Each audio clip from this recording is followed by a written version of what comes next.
Hi, everyone. Welcome.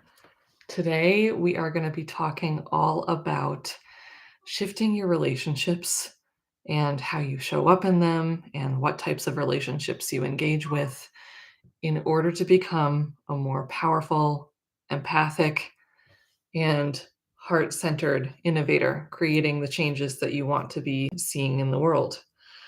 I'm so passionate about this topic. Hi. Hi there. Good to see you. Thanks for being here. I'm going to be looking back and forth between I've got my phone here and then I have my computer set up here. Oh, and here's a kitten, Pepper, making noises. So, yeah, because we're splitting our time between um, Instagram and YouTube. The intention is, I think I'm setting the deadline of November.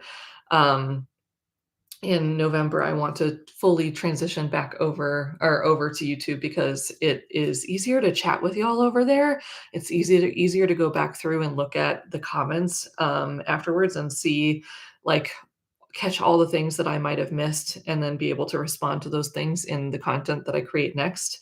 So, but if you're here, say hi. Let me know how you are, where you're calling in from or joining in from, um, and why this topic seems relevant and engaging to you. So, shifting your relationships so that you can become more powerful, more and use your empathy to innovate and lead and create more of what you want to create in the world.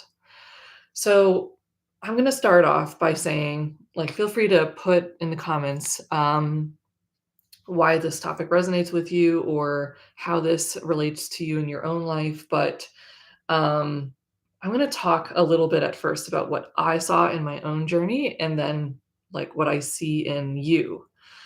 So if you're here at Unlearn Become, I know that you have this feeling inside of you that you are meant for more than whatever like the cookie cutter of society has told you that you should be okay with. You know that you are meant for not just tolerating like a shitty job, not just dealing with like toxic relationships, frankly. So much of what we are taught about like what we have to do in life is optional. Unlearn Become is all about unlearning the things that are standing in the way of what you know your full potential is as a human. And so maybe right now, and I know this was true for me for a long time, I was stuck in cycles of procrastination and burnout. I was always a really high achiever. I always, had like a really high standard. Hi, Joelle. Nice to see you. I always had a really high standard for myself of like what I thought I should be capable of outputting. Um, I was certainly also raised with that expectation through the parenting that I received in the school system that I grew up in, that, perfection and high achievement was the way to go. But despite that, I was caught in these cycles of hustling and procrastination and burnout. And then I would hustle more, because I would go into kind of like a fight or flight reaction to all the expectations that I had just internalized. Um, and so let's say that that this whole cycle of procrastination and burnout and stuff is like not really um, the way that you can keep moving forward. And I promise this does relate back to relationships. I'm getting there, so hang in there with me. Um, you're ready to step out of those patterns, and yet, like, you are trying to do different things. You're trying to find ways to not procrastinate. You're trying to find ways to like pull back your perfectionism, but all of that requires energy. Making changes in how you think and your habits and um, how you relate to your work and how you treat your body, all of those things require energy.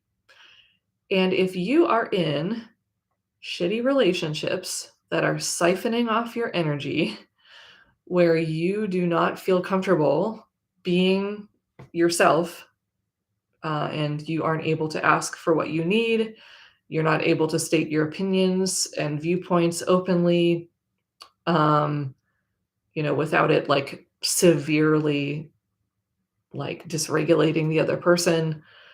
Um, if you're not able to like negotiate the terms of the relationship in a way that's mutually beneficial to both of you, and it's a really one-sided relationship where you're accommodating their preferences and their needs far more than they are accommodating your preferences and needs, this is a massive energy drain. Massive. So if you want to be like, you know, retraining as a software engineer, maybe you want to open a bakery, maybe you love have always dreamed of having like your own cafe bookstore.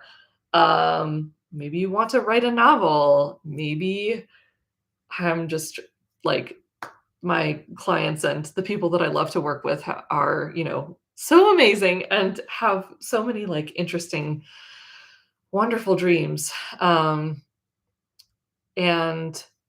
all of that needs your full energy. And this is why we're going to talk about relationships today, is because if you can learn to navigate this more skillfully for yourself, you will get so much energy back and you will have all of the fuel that you need in order to be able to pursue a life that's like truly meaningful and energizing to you. So, the first thing that we're going to talk about is noticing. This is partially like some of what we discussed in the comments of a reel that I just made about a week and a half ago, I think. Actually, no, I think 2 weeks ago at this point. Um, that basically is like one of the first reels that I've had that has gone like viral. Um, and also, sorry, before I get into this next phase, put a feel, the word feel, FEEL, put a feel in the chat if you can relate to what I'm saying about like, I have these visions for what I want to do in my life, and yet I just can feel my energy being like siphoned off by these relationships that are just not really mutually beneficial. Um, and feel free to write in the chat like anything that resonates with you or any of the dreams that you are trying to pursue, that you don't quite have the energy for. I would love to hear about that in the comments. And if you're watching this later, feel free to comment and let me know this as well, because I'm just like, I love hearing from you. I love hearing all about like what is going on in your mind, your heart, and your life. Um, so noticing. Yeah, again, we started to talk about this in the comments of that reel.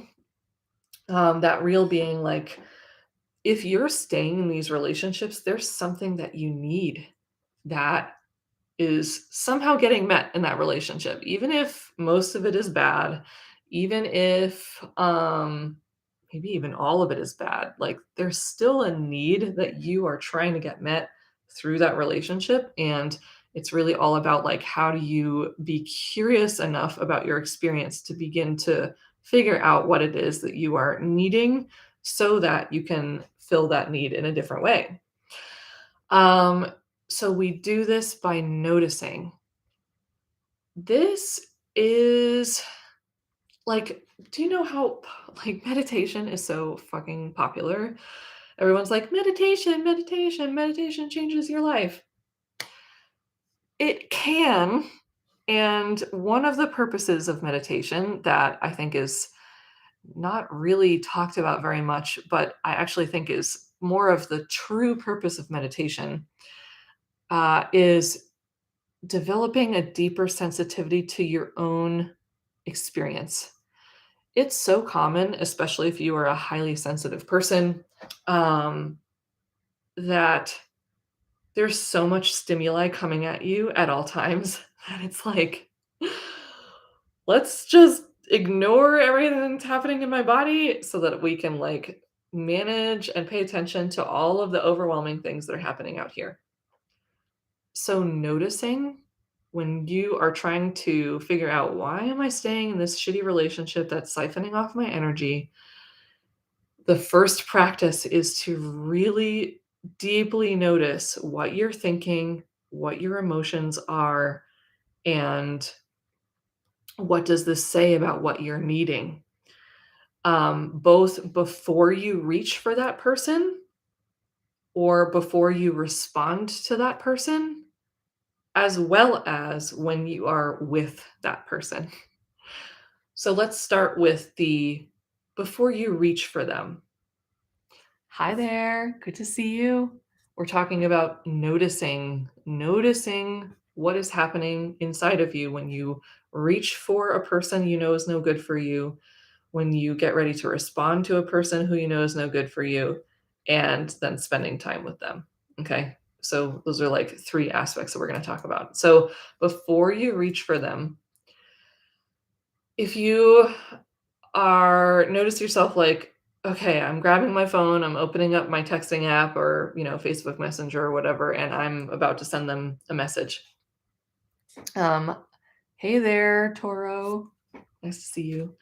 Um, so let's pretend I'm reaching out to a friend and I'm opening up the app and I'm like, wait a second, what am I doing? Like, I'm getting ready to talk to this person. Maybe I'm experiencing some like feelings of contraction or constriction in my body. Maybe my stomach is starting to churn. Maybe my chest is collapsing a little bit.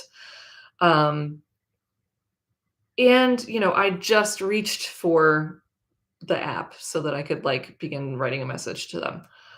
What was I feeling right before I compulsively reached for the app to begin talking with them? Was I feeling lonely? Just generally lonely? Was I feeling bored? Um, was I experiencing intense emotions and I was just like looking for someone to be there with me in that emotional experience? Hey there. Was I like unsure of the right thing, so-called right thing to do in a tricky situation? And I was looking for someone to be able to brainstorm about it with me. Like, those might all be like the surface level reasons. The next layer in is like, yeah, what was I experiencing in as sensations in my body when I reached for that person? Maybe that loneliness was this kind of like sinking feeling in my stomach. Maybe the need to problem solve was like I started to feel like my breath got shallow. Um, the reason why we talk about sensations when we're doing this whole noticing process is because sometimes you don't actually know why yet you're reaching for someone, or this is like exactly the same process if you have an addictive pattern or like an addictive habit, like are, just boredom shop or or like you binge social media for like multiple hours at a time, or any of these other kind of behaviors that people do over and over again that are not helpful. It's always like, let's you might not know why you do it yet, so the first place to start is with the sensations in your body and what the direct experience of that reaching for that thing, reaching for that person is actually like. So, what are you feeling? What are you thinking? And what does this say about what you need? Same deal when someone reaches out to you. Maybe they text you, and they're like, "Hey, how's the weather? Like, thinking of you, blah, blah, blah." Maybe you've been like ignoring or trying not to talk to them that much, um, because you're like, I just need to distance myself from them a little bit. And you're just like, I'm not really that interested in talking with them. Um, and they're making some small talk, and then there's this again, for me, it's a lot of I experience contraction or constriction, like in the center of my body. You might be quite different. So don't think that like any differences in what your body sensations are like are right or wrong. That's not true at all. You will eventually kind of build up your own library and lexicon of what your body's sensations mean about like where you need to navigate next. This is a process of learning, learning to use your body as a navigation tool. So, anyway, that's just a caveat to like, I'm explaining what I feel in my body, but I want you to be really curious about your own experience and what you feel in your body. So, yeah, person reaches out to me, chit chats, makes small talk. They haven't addressed, like, I maybe some of our most recent interactions were like, I called them out on something that I thought I didn't really like of how they treated me in a conversation. And then their last message to me was like, well, it's really not that big of a deal. You're making more out of it than it actually is. Essentially, like you're too emotional, you're overreacting. They're not taking you seriously. They're not actually able to step out of their own perception of the experience to really like put themselves in your shoes and understand that your needs are different than theirs, your perception is different than theirs, and that is still worth accommodating and building a bridge between the two of you to be able to reach a mutually agreeable conclusion to that problem or that situation. So that constriction in your body, like, ugh, I don't want to respond to this person. And like, oh, they're just responding on the superficial level because they just want me to keep engaging with them. But then you begin to type a response because maybe there's another reaction inside of your body that's like, ooh, it's actually less safe to say no, I'm not interested in talking to you, or it's less safe to not respond to them than it would be to just, write the chit chatty thing back to them. Where does that whole series of like conclusions inside of yourself show up in your body? This is what's really important to get super curious about in this noticing phase, because it's just going to give you information about like the things that you're believing. Maybe let's say I notice that I feel like I need to compulsively respond talking about the weather to this person that we just had a really poor interaction. They weren't able to hear me. They weren't able to like really address anything that I was concerned about. Um, but I'm still feeling like I need to respond to them. It could be that I'm believing they're not going to be able to handle it when I say, nope, not interested, or that their reaction is going to be explosive and they're going to say things about me and I'm going to believe them. Like they're going to say, you're a terrible person. And then I'm going to say to myself, you're a terrible person. Um, that's really important information. And it's all gathered as part of this noticing phase. So, okay, I think we talked a lot about noticing. Put a yes in the chat if you are picking up what I'm putting down about this whole noticing and you feel like you have some ideas of where to start. And if you have questions or you're curious and you're like, I don't get this, please let me know in the chat because, again, this is my job is to break concepts down in a way that is helpful to you that you can use and implement in your life, like right now, if you really needed to. So let me know what you're thinking. All right, the next thing that I want to talk about is this person responsive? Is this person safe enough? I'm going to say safe enough because actually it's my opinion that no relationship is 100% safe. We live in the realm where we are not all one. I do believe that like at a fundamental level spiritually that like everything is an expression of the same kind of like divine impulse, but we are at our current like level of consciousness separate people with separate experiences and separate influences. We are not at this like level of unity and perfection where we will never make a misstep. So the most important thing for determining whether or not a relationship is safe enough to proceed with is, are they able to be responsive? I already alluded to this a little bit in the example that I gave about like not wanting to respond to a person who's trying to engage with me despite the fact that like they did something that really didn't work for me. I addressed it with them and then they were like, whatever. This is not a big deal. Get over it, basically. Hello, welcome. But so are they safe enough? Are they willing to be responsive? Are they curious about your experience? Or are they just putting you in a box and labeling you? Um, and hi there.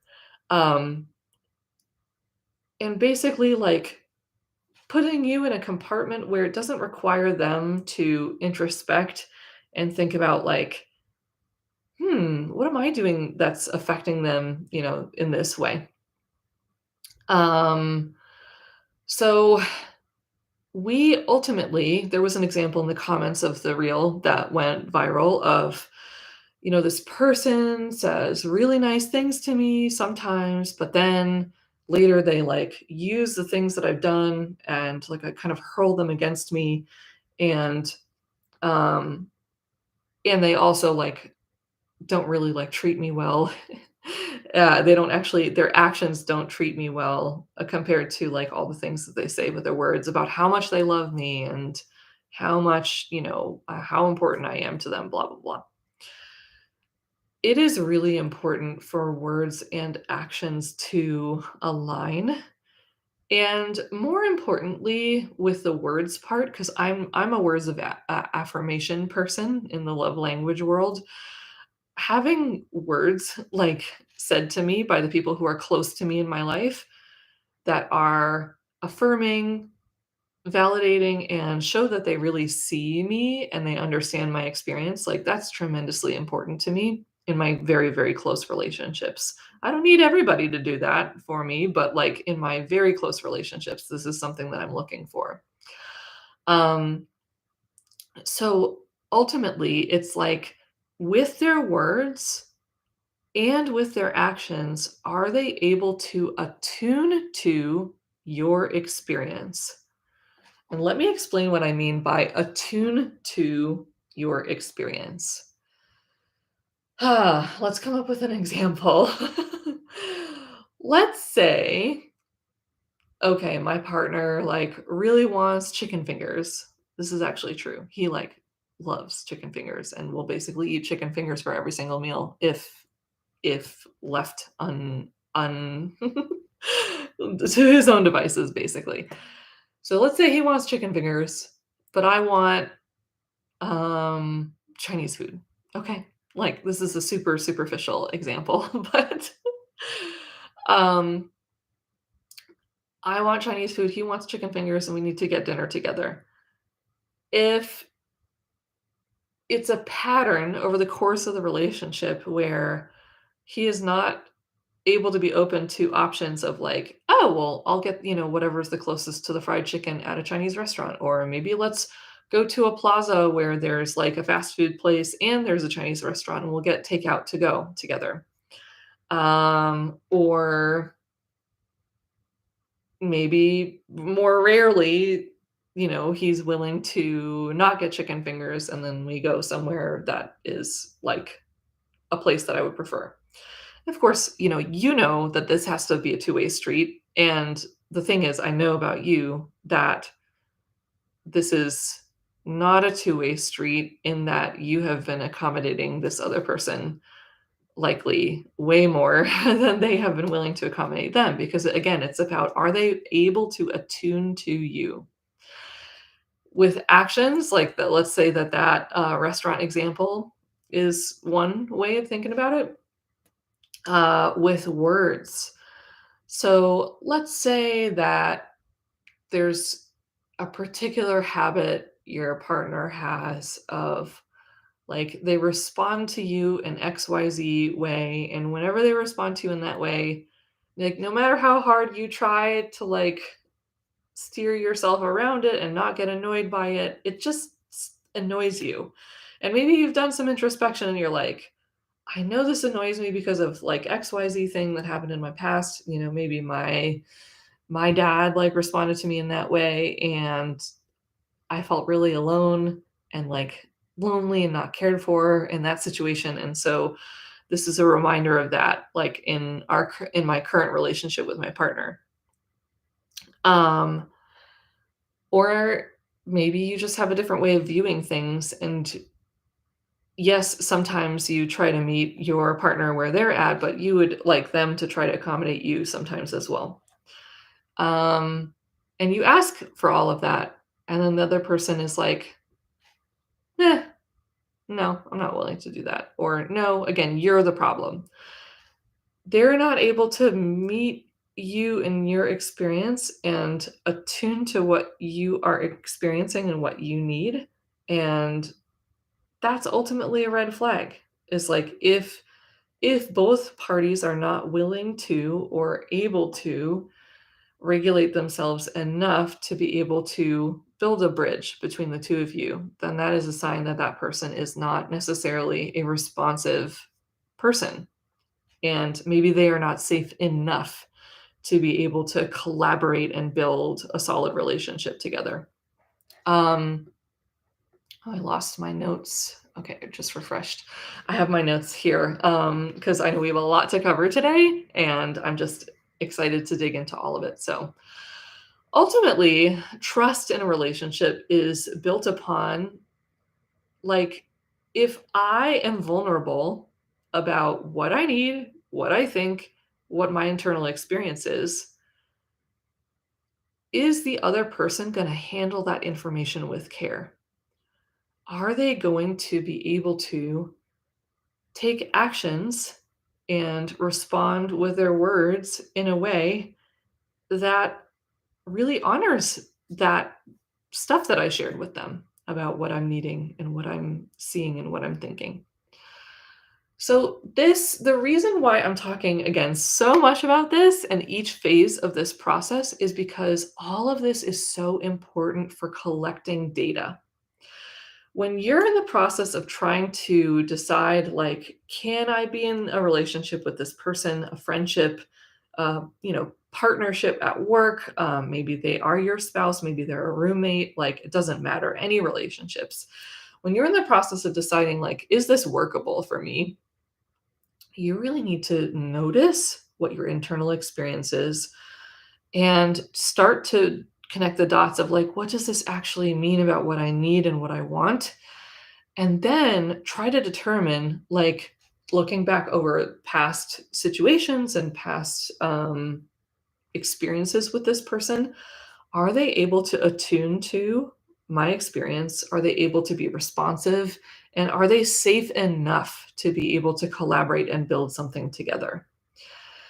So, if you have reached the point where you are like, I know what I'm needing, like I've paid enough attention to my emotions, sensations, the thoughts that, happen when I'm reaching out for this person or responding to this person.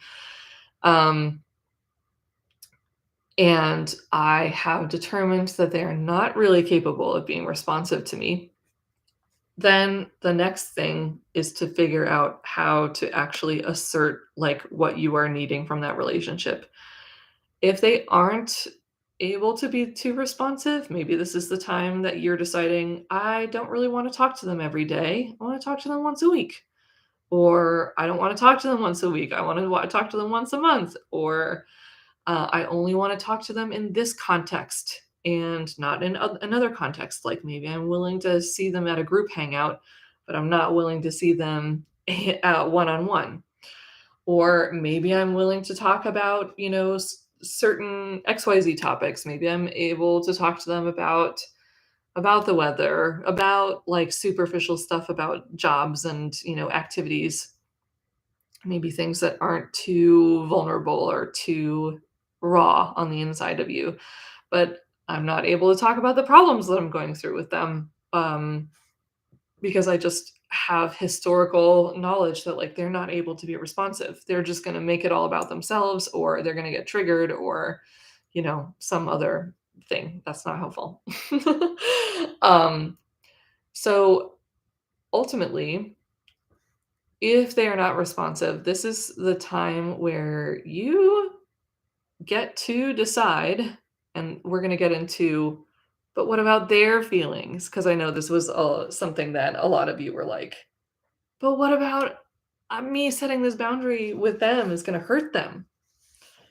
We're gonna get into that. That's not necessarily true, but and I'm sure you kind of know that on a logical level, but we're gonna get into how do you actually, like, shift that belief in your body, because it's the felt experience in your body shifting that's what's gonna make it easier for you to be able to set these boundaries. But first, let's talk about just the logistics of setting boundaries. I think it's important to get very clear of, like, what am I available for, either in the context that we talk, in the things that we talk about, in the frequency of contact, like, what am I available for and what am I not available for? So, I have a lot of experience with this shit. I haven't spoken to my parents in almost 10 years, so I've set very strong boundaries with them. Another close family member, I recently, like, reduced contact significantly with them, so I don't really speak that regularly anymore. There's no, like, firm boundary of, like, absolutely no contact, but just not available for, closeness. Hi, good to see you. I think your name is Caroline, correct? I feel like I remember that, but I know your handle. I've been seeing you around. Welcome. Good to have you here.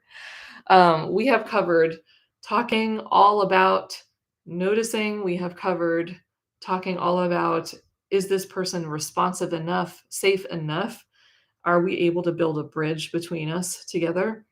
Um, and now we're talking about the logistics of setting boundaries. And then we're going to talk about how do you actually shift the beliefs that you have about, like, why it's not okay to set boundaries, or why it's not okay to, like, distance yourself from this person. That's what we're going to do next. So if you're just joining now, make sure to watch the earlier part when I repost this, because we already covered a lot of great ground here. So if this person is just not responsive, this is a fantastic time for something called the broken record technique. You do not need to justify why you were not able to talk with them. You do not need to explain your whole life away. Like, you don't owe an explanation to anyone. I know that that might be really hard to believe, like, really hard to believe. I know for me, I struggled with this for a long time. In certain instances, it still flares up. But ultimately, especially with people who have proven over time that they are not capable of attuning to you, and they are not capable of meeting you halfway, and they are not capable of building a bridge and collaborating in order to create a relationship that works for both of you genuinely, they do not need, or possibly in some cases even deserve, an explanation, because giving them an explanation in a lot of these relationships is usually results in them using that explanation against you, using that explanation to and twisting it to further show, like, why you're overly emotional, why you're wrong, why you're, like, not as smart as they thought you were, just all, and just character assassination, gaslighting, like, you name it. I've been there. Again, I haven't spoken with my parents for almost 10 years. Recently, distanced myself from another significant relationship, family relationship. And I've had a similar thing with, like, I've been divorced before. I'm now in a very, very happy marriage. It's like we have our things that we work through. Um, but it's like a solid relationship for, I don't know, 8 years now. Anyway, but and have lost lots of friends over the years and have built new communities and new friendships. Like, I've been where you are. I just want you to know that if you're watching this, you are not alone, and it is possible. If you are keep getting sucked into these kinds of dynamics, it is possible to change. Um, so they do not you don't owe anybody like this an explanation. So what it might look like is, I'm really busy. I just don't have the capacity to have a regular phone chat with you at this point. Um, I'm not available as frequently as I used to be anymore. Done. I mean, even that's like more of an explanation than maybe you would really want to offer in more extreme cases where there's like intense kind of abusiveness going on. Like, you don't owe, especially in cases of abuse, you do not owe anybody an explanation for that.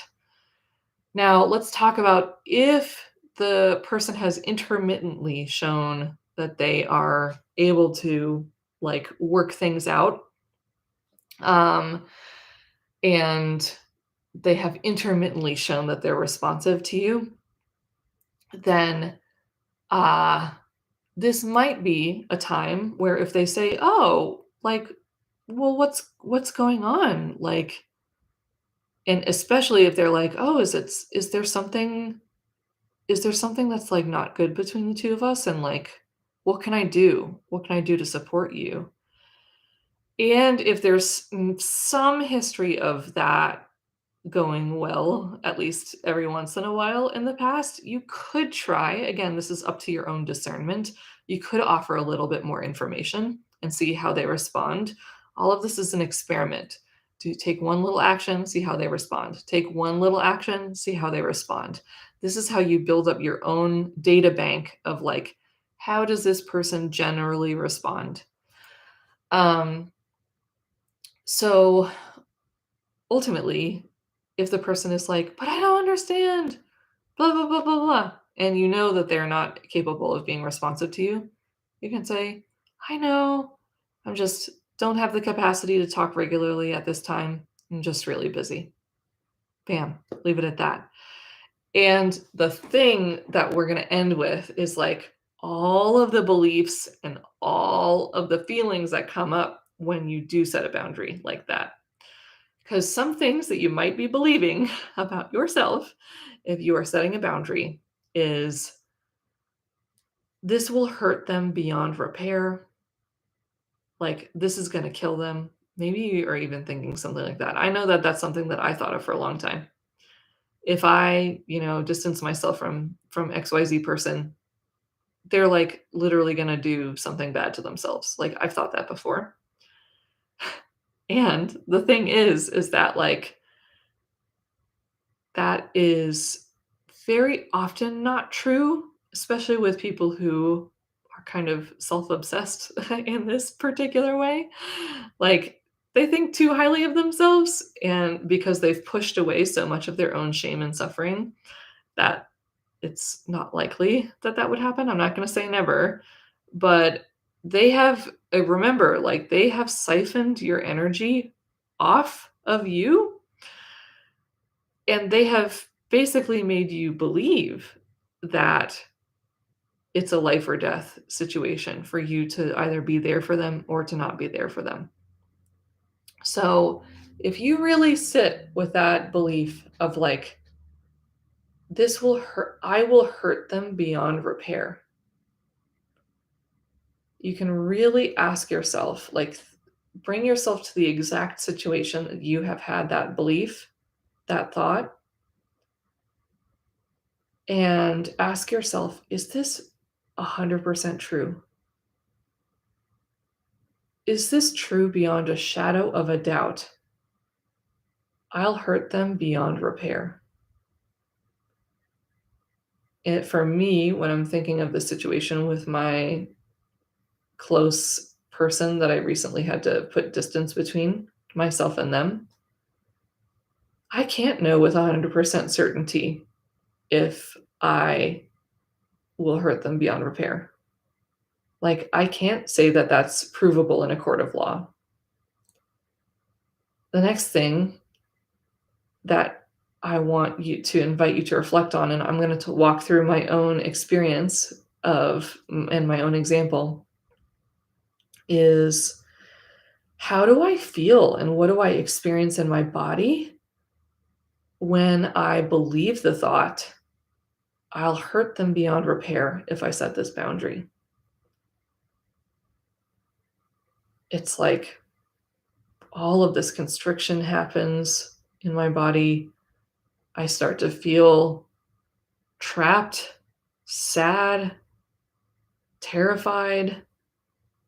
Um, and then you can play that out over the course of your life of like, okay, if I feel this way, how does this influence how I act in other relationships? How does this influence how I treat myself? How does this influence how I show up at work for the things that I know that I'm really meant to be doing with my life? How does this influence my capacity to actually engage with my gifts, the things that I know that I have that are unique about me that can actually be used to support myself and other people, like through my vocation, through what I do in volunteering. Like, I don't know what it is for you, but how does me hanging on to this felt experience and this belief impact and ripple out into all the other areas of my life? And then the fourth thing, or the final thing that you can ask yourself is like, if it were impossible for me to believe this, that I'll hurt them beyond repair if I set this boundary, how does that change how I feel in both this exact situation, as well as like, how does that ripple out into the rest of my life?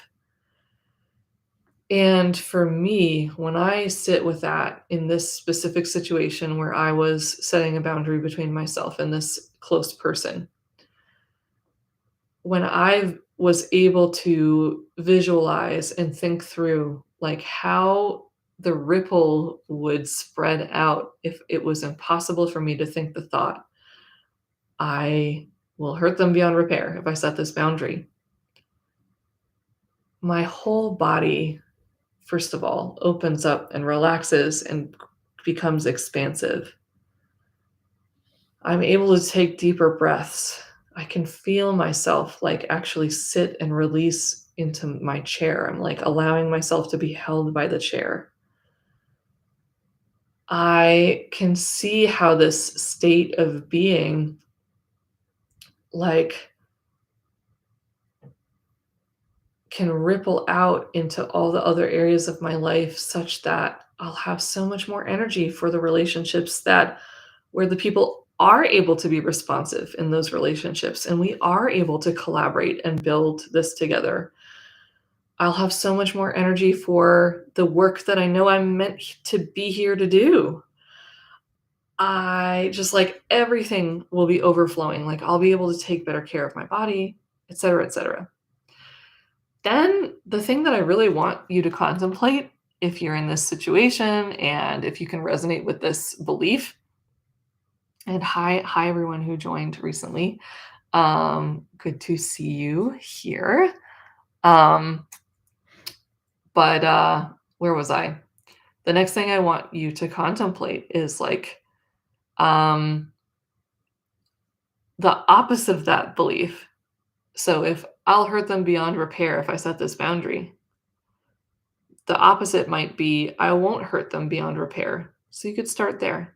I won't hurt them beyond repair. How could that be just as true as I will hurt them beyond repair? Um, maybe you actually already have evidence in your life for, hey there. Maybe you already have evidence for the fact that like they've had other people, set boundaries with them and they've just said like, ugh, those people are so stupid. Like, whatever, they're lame. And then they just move on. Who's to say they couldn't do the same thing when you decide to set a boundary with them? Maybe you can even take it to an even greater extreme of the opposite thought, which is like not just I won't hurt them beyond repair. Maybe you could even experiment with finding how this is true. Me giving them feedback or setting this boundary with them will help them flourish. How could that be true?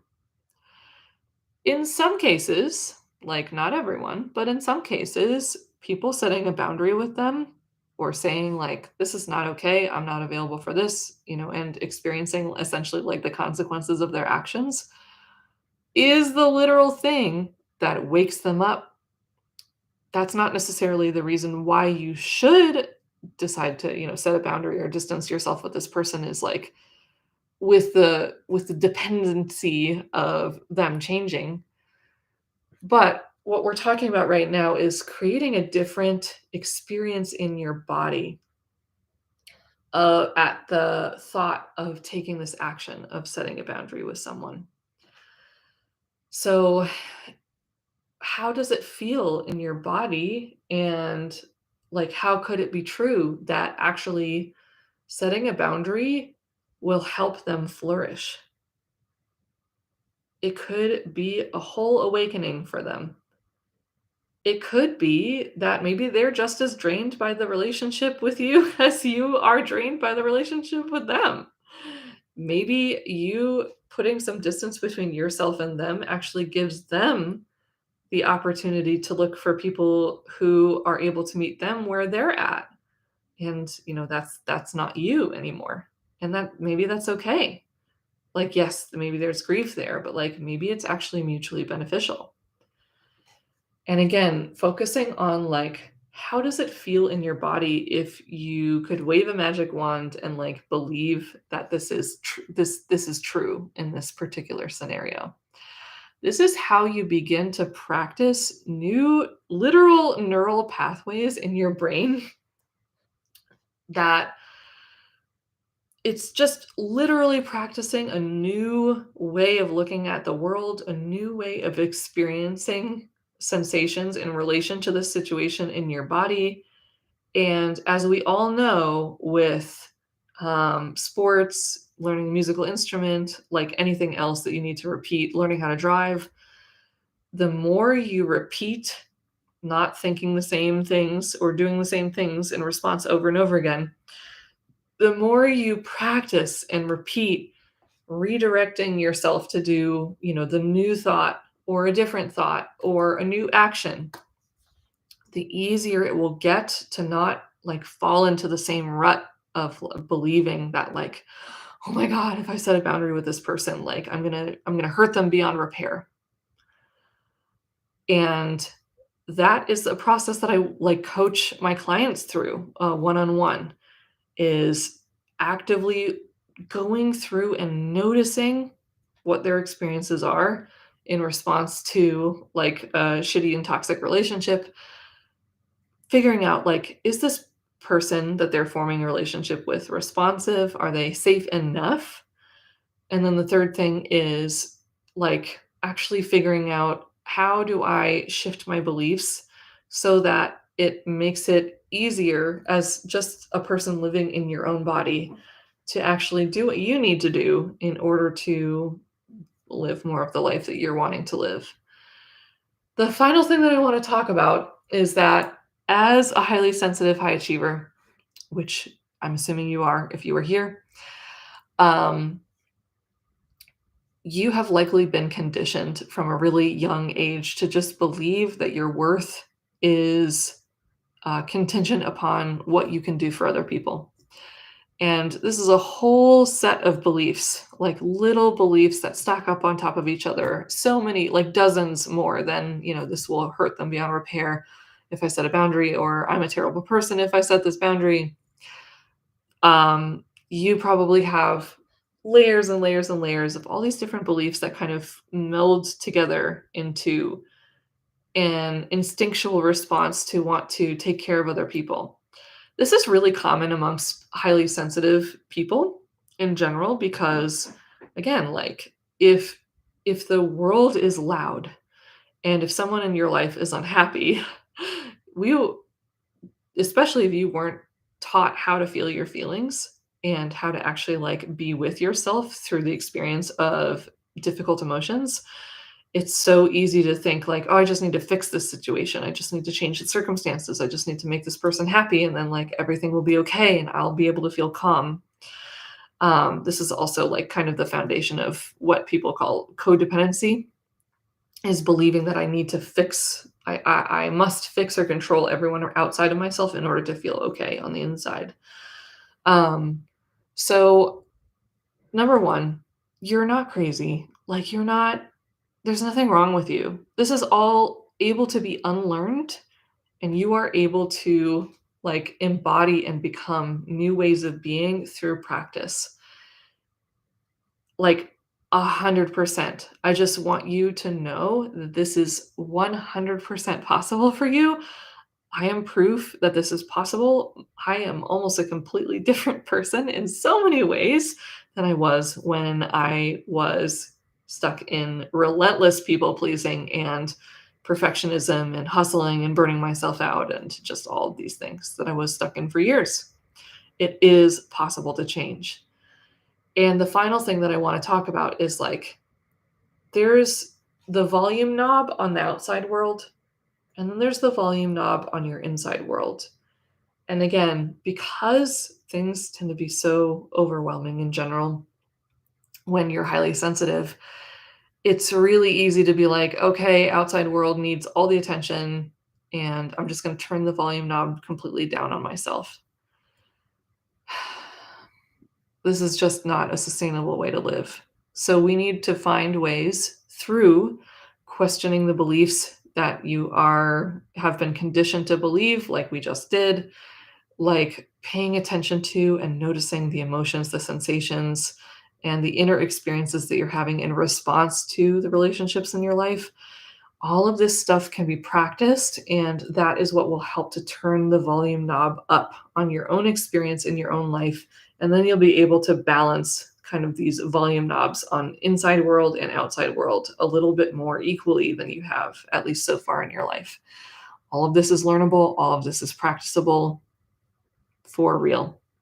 So, that is where I'm going to leave it for today. If you are here, let me know if this resonated with you, what you got out of this. Um, I would love to hear. And I want you to know that I am offering single sessions for the first time. I am so excited to help you recover from burnout and essentially like let go of all of these exhausting relationships and customize to you, really work with you to unlearn all of these things that you're believing about who you have to be and what it means about you if you take certain actions, so that you can get so much more free and get so much more of your energy back so that you can have the career that you want, build the new habits and new relationship with your body that you want. Like no longer basically like work yourself into the ground. No longer put yourself in situations where you're saying yes to things in your job and in your relationships that you are just like not really interested in doing. This is what coaching is all about. And through using imagination, working with body sensations, and honestly, so many different playful, truly playful tools, um, it is possible for people to get radically fast change with things that they've been like shooting themselves into trying to change. They've been like productivity managing and willpower managing and like all of this stuff, just like sheer effort and willpower trying to get themselves to change. Um, like none of that, honestly, in my experience, is super effective, at least when it comes to changing in the long run. So that's why in my work with clients, we use playful, fun, imaginative, body-based tools to actually help you get the breakthroughs that been wanting in your patterns and habits and how you show up in relationships and your job, et cetera, et cetera, et cetera. Radically fast change. I mean, I've had a client who like basically undid writer's block in like one session. So if you are here and you are like, I am fucking ready to go. Like, I am fed up with myself and my patterns. Out of love for myself and all that I know that I want in my life and making the most of this wonderful life that I've been given, I'm done with this shit. I want to be able to have a breakthrough and move forward. Sign up for a single session. I have the link in my stories right now. I'm actually going to add it so that I have a link at the top of my bio just after this. And if you're watching on YouTube, which I don't think we have too many people here on YouTube, but I put the link in the comments here as well. Polly Pophams, hello. I can see your comment. I came at the tail end. Will you be uploading this live somewhere to listen to the whole thing because it's very helpful? Yes. I will be saving this both to my Instagram feed and it will also live on YouTube. And yeah, so hopefully that helps you. And please, if you are watching this and you joined a little bit later, please like DM me, write comments, let me know what resonated with you and like what questions you still have. I want to hear from you.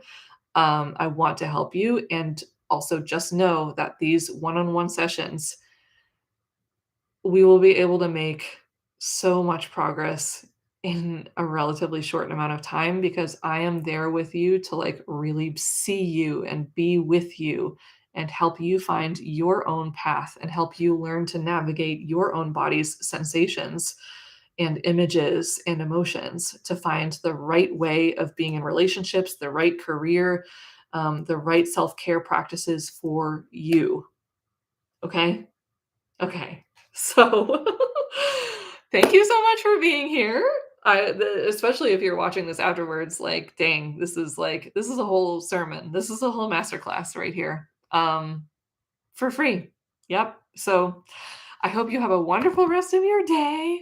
And I will talk to you in some of my upcoming content and in the next live, which is going to be next week on the 24th, Tuesday at 12 p.m. Mountain Time. So I will see you there and then. And I hope you are well until then. Bye for now.